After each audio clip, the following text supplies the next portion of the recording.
ভালোবাসার মানুষকে কাছে পেতে চাইলে, অবাধ্য মানুষকে বাধ্য করতে চাইলে, শত্রুকে চিরতরে নির্মূল করতে চাইলে আপনি আল্লাহ তাআলার এই দুইটি খাস নাম কখন এবং কোন নিয়মে পড়লে আল্লাহ তাআলা আপনার মনের আশাকে পূর্ণ করবেন।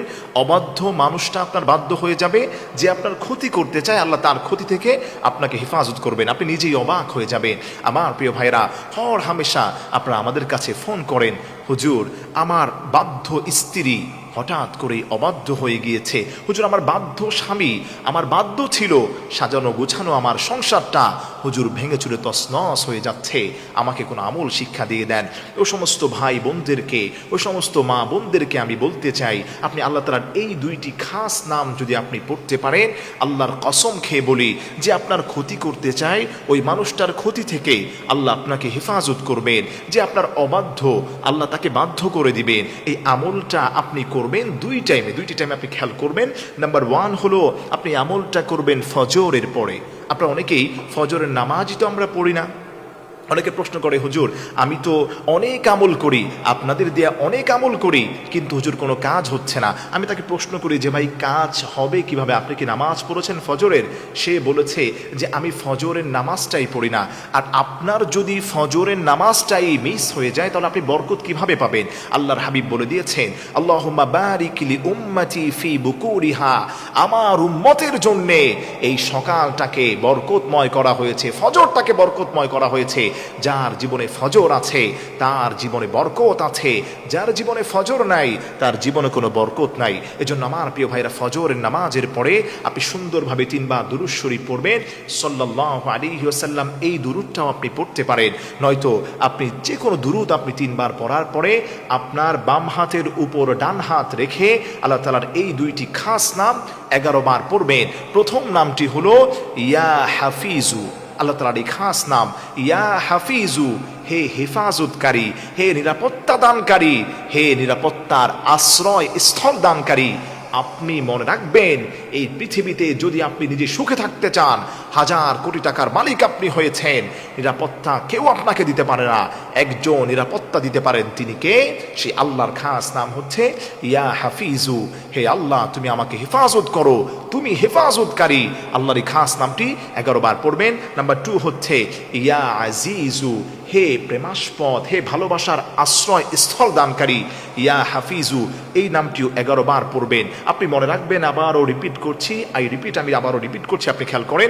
আপনি প্রথম নামটি ইয়া হাফিজু, হে হেফাজতকারী, দ্বিতীয় নামটি হলো ইয়া আজিজু। এই দুইটি নাম একত্রে মিলিয়ে আপনি পড়বেন। একবার পড়বেন ইয়া হাফিজু, ইয়া আজিজু, এই দুইটা মিলিয়ে হবে একবার। এভাবে করে 11 বার পাঠ করার পরে আবারও আপনি 3 বার দুরূদ শরীফ পড়বেন নবী পাক সাল্লাল্লাহু আলাইহি সাল্লামের উপর। এটা আপনি সকালে একবার আমল করবেন। এরপরে সেম আমলটা আপনি এশার নামাজের পরে রাত্রিবেলা একা নীরবে নিস্তব্ধে নিঃশব্দে পাক পবিত্র অবস্থায় নবী পাকের উপর 3 বার দুরূদ শরীফ পড়বেন। এরপরে আল্লাহ পাকের এই দুইটি খাস নাম ইয়া হাফিজু, ইয়া আজিজু 11 বার পাঠ করবেন। এরপরে আবারও 3 বার দুরূদ শরীফ পড়বেন। তবে মনে রাখবেন, বাম হাতের উপর ডান হাত রেখে আপনি এই আমলটা করার চেষ্টা করবেন। করার পরে আপনি মনে মনে এই নিয়তটা করবেন, আল্লাহ আমার মানুষ ক্ষতি করতে চায়, ভাইয়ে ভাইয়ে দ্বন্দ্ব, বনে বনে দ্বন্দ্ব, আল্লাহ আমার জায়গা সম্পত্তি নিয়ে আমার ভাইয়েরা চক্রান্ত করতে চায়, আল্লাহ তাদের চক্রান্ত থেকে তুমি হেফাজত করো।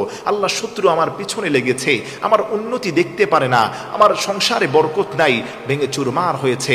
আল্লাহ বলবেন, গোলাম তুমি আমার এমন একটা নাম ধরে ডাক দিয়েছো যেটা আমার ইসমে আজম রয়েছে, আমি আল্লাহ পাক হেফাজতকারী, আমি আল্লাহ তোকে হেফাজত করলাম।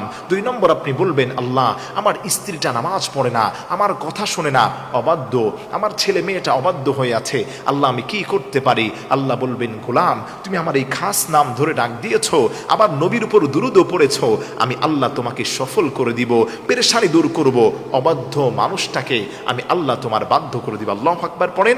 এজন্য আমার প্রিয় ভাইয়েরা মনে রাখবেন, আল্লাহর নামের কিন্তু পাওয়ার রয়েছে। সে আল্লাহ বলছেন, ও গোলামেরা তোমরা শুনে রাখো, ইন্নাল্লাহা হাইয়ুন কারীম, আমি আল্লাহ রাব্বুল আলামিনের খাস নাম ধরে ডাক দেওয়ার পরে কোন গোলাম যদি আমি আল্লাহর কাছে হাত উত্তোলন করে, ওই অনুতপ্ত বান্দার হাতটাকে, শূন্য হাতটাকে আমি আল্লাহ রাব্বুল আলামিন পূর্ণ করে ফিরিয়ে দেই। আল্লাহু আকবার। এজন্য আমার প্রিয় ভাইরা, আল্লাহর নামের যে পাওয়ার রয়েছে, এই পাওয়ারের এবং এর ফজিলত আপনি ঠিক তখনই পাবেন যখন আপনি নামাজ পড়বেন, আল্লাহর উপর বিশ্বাস রাখবেন।